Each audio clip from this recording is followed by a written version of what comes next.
So here is now our next step, and that's Hamiltonian mechanics.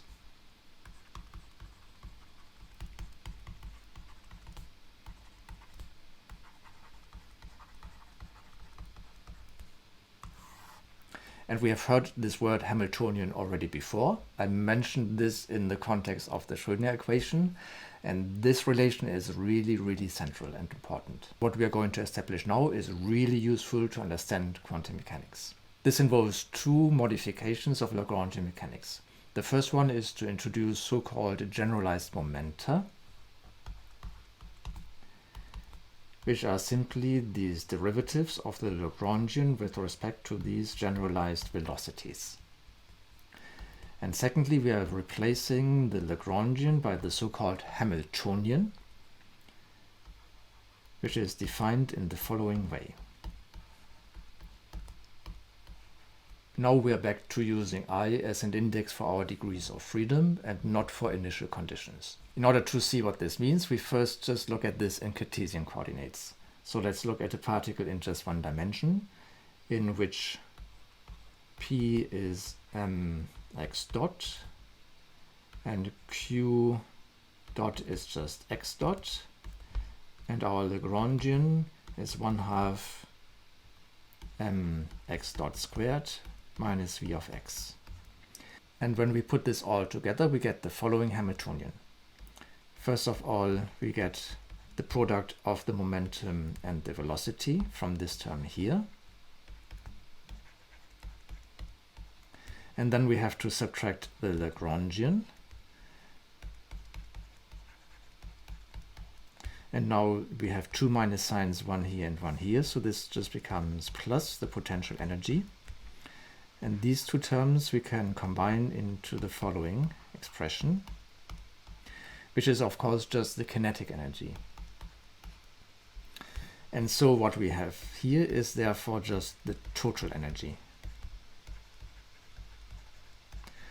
But importantly, because we have introduced these generalized momenta, they should really play a central role, and we don't want to work with velocities. So an important part of the formalism is to express this Hamiltonian in terms of these momenta.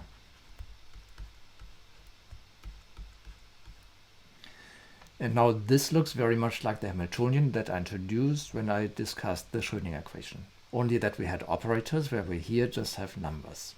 But now how do the equations of motion look like in this formalism? Well, they can be written in two different ways.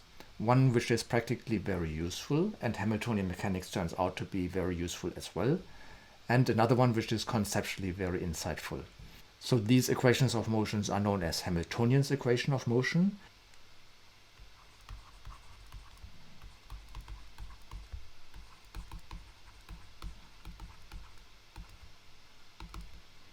And they take the following simple form. First of all, we have an equation of motion for the generalized velocity, so the derivative of this generalized coordinate. And then we have an equation of motion for the change of the generalized momentum.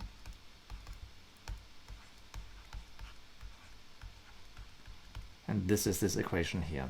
And now we can see how this makes sense for this simple case here, because the derivative with respect to p in this case will just be p divided by m. So this is by definition the velocity. And here this becomes the derivative with respect to x of this term here, including the minus sign. So this becomes minus dv dx, which is of course just the force according to Newtonian mechanics. So we reduce everything to Newtonian mechanics. But again, this works in any coordinate system if we introduce the momenta in this way. Now this sounds like that we need the Lagrangian in the background to make this work in any sort of coordinate system, but we can actually get around this by introducing a slightly more general and abstract object, admittedly quite abstract, which is known as a Poisson bracket. And this Poisson bracket is defined for any pair of functions a and b, is denoted by these curly brackets here in the following way, namely that we take partial derivatives of these functions with respect to the generalized coordinates or the generalized momenta, but considering that we can take this in two different ways.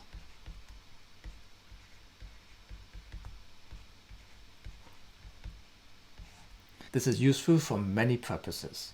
The first one is that we can write down very general forms of equations of motions for any functions of these positions and momenta. When we use these equations of motion above, we find that the temporal derivative of any function of all the positions and momenta can be written as the Poisson bracket of this function and the Hamiltonian itself, assuming that there is no explicit time dependence in this function, but there could even be one, and we would simply have to add this. This is the most general form. So this works for any function of all these different positions, all the different momenta, and potentially time itself, which could simply appear in the expressions, like in the coefficients in this function. In particular, from these definitions, one sees that this is immediately true for the positions and the momenta.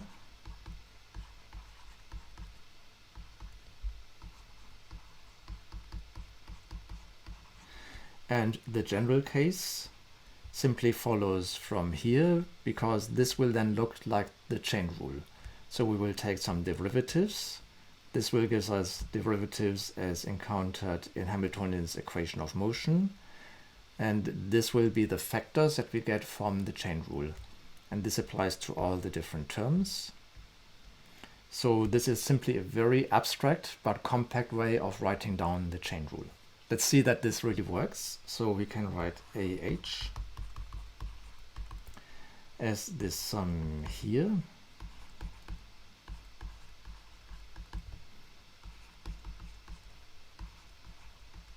But by definition, this is just the generalized velocity from the equation of motion above.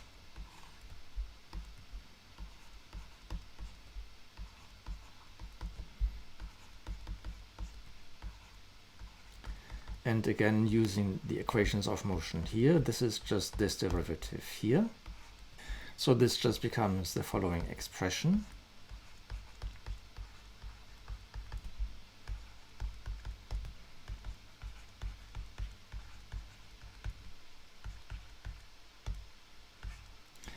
And this indeed just looks like the chain rule when we take derivatives of every term in here with respect to time. And this final term just arises when we then also take this derivative there. Now the Poisson bracket is intimately tied to the structure of this version of classical mechanics, and we see this immediately when we calculate it between a generalized coordinate and a generalized momentum, potentially for two different degrees of freedom. Because if we do this, then we find 1 exactly when I is equal to j, so this is the same degree of freedom, and 0 in all other cases. And this really follows directly from the definition. Now this is a very important and famous function of indices, which is denoted as delta ij and is known as the Chronicle symbol.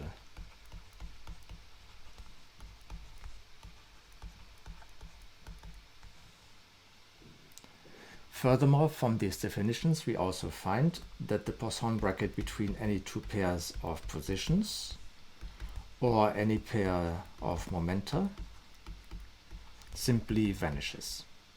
Now we will encounter a very similar structure in quantum mechanics based on a related mathematical object, but related to operators, and this will be called the commutator.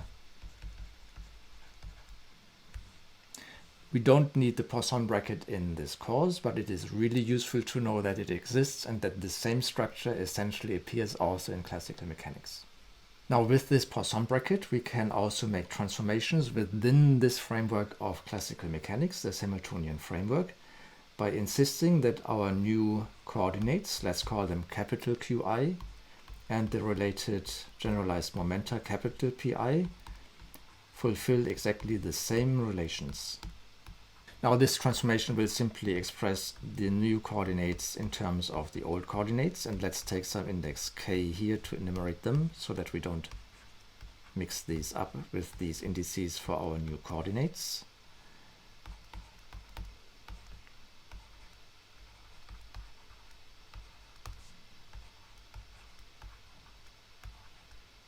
These special types of transformation which preserve this so-called Poissonian bracket are known as canonical transformations.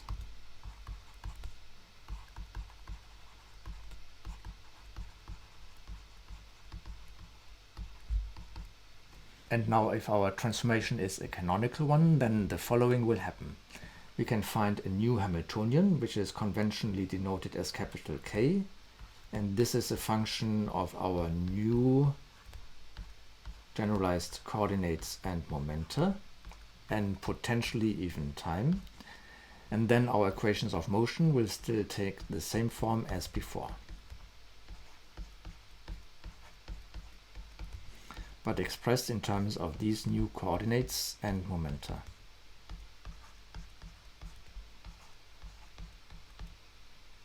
Now, how can we find this new Hamiltonian? Well, we can do it by carrying out these transformations in a very systematic way, using a so-called generating function.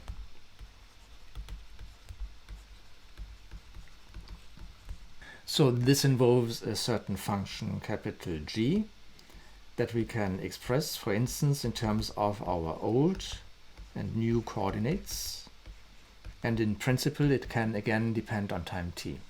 And now we stipulate that our old momenta are obtained from this function g by partial derivatives with respect to the generalized coordinates.